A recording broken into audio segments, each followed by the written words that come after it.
Yo, what's going on, guys? It's Evade. Um, just wanted to make this quick video. I know it's not a gameplay. Sorry about that, but my HTTP video is not here at the moment. Also, I'm going to be showing you guys how to, since I can't do a gameplay, I want to show you guys something in real life. Um, as you might have seen in some of my gameplays, you might have seen it that when I do a jump shot, it looks like I have a scuff controller. A lot of people accuse me of having a scuff on League Play, GBs, pubs, anything like that. They accuse me of having a scuff controller. I don't have a scuff controller. I have a regular Microsoft controller. No difference. There's no trigger stops. There's no paddles. There's no buttons. No anything. It's just there's not even. I don't even have freaking control freaks on mine.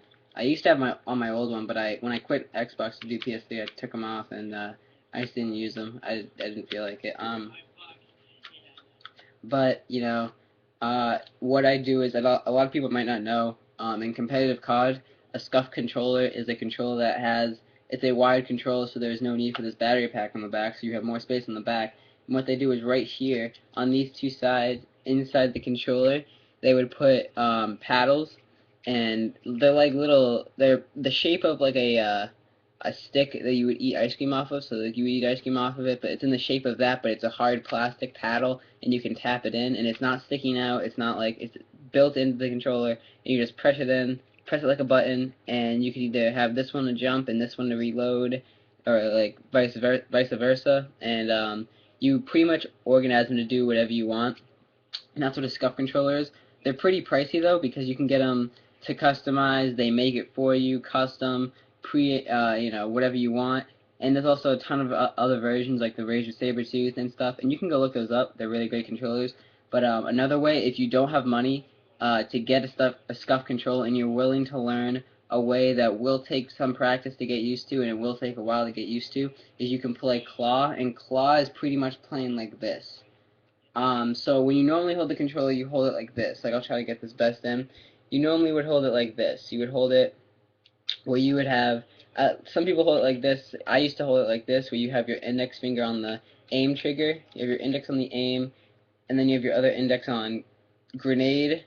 For COD, it would be right bumper, grenade, and then your middle finger would be on fire, on the fire trigger button, the right trigger.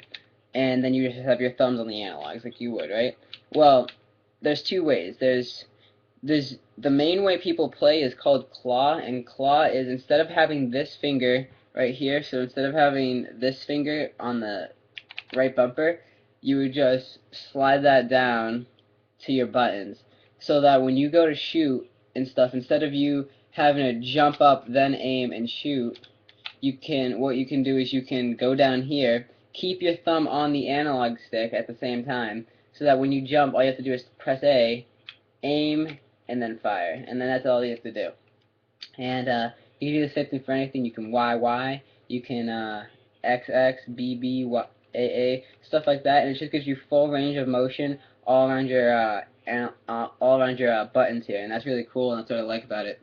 Another way you can do this is, it's not common a lot. I used to try to do it. It didn't work out, so I ended up just doing claw. I was recommending a scuff, but I just ended up doing claw. And what you do is you just so it's really awkward actually. It's like when you do this, like you keep your fingers in normal position, and then instead of going jump, what you do is you press jump with your right thumb. You would press it with your right thumb, and then you move over here. You reach over with your left thumb to the analog, and then once you jump, you have full control over the analog with your left thumb instead of your right thumb. And that's a really awkward motion because you have to time that pretty much perfectly. You have to keep your fingers on it, and then once you jump, you have to pretty much move as fast as you can to get to that analog stick. Um, that's pretty difficult, and I just don't prefer to do that.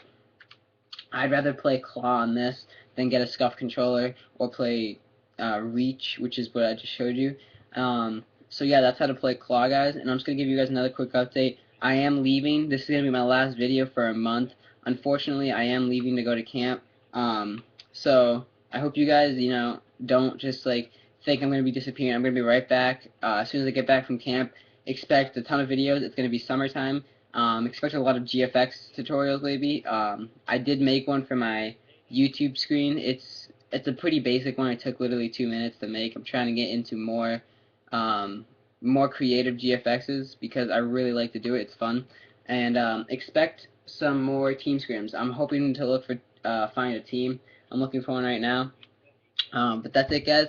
That's how you play Claw on a regular Microsoft controller, and that's how you pretty much get a free SCUF controller without even doing anything. It does take time to get used to. It's going to feel really awkward, especially if you have long fingers. My fingers are pretty normal length, so I can just keep it on A or X or Y. I usually keep mine on Y just because I don't like to have it so curled up. I usually keep it on Y like that, just nice hold on your trigger, on your controller. Once you get used to it, though, trust me, it's so much easier to play with. So yeah, so I hope you guys enjoyed this video. Please comment, rate, subscribe, like the video, and yeah, have a nice day.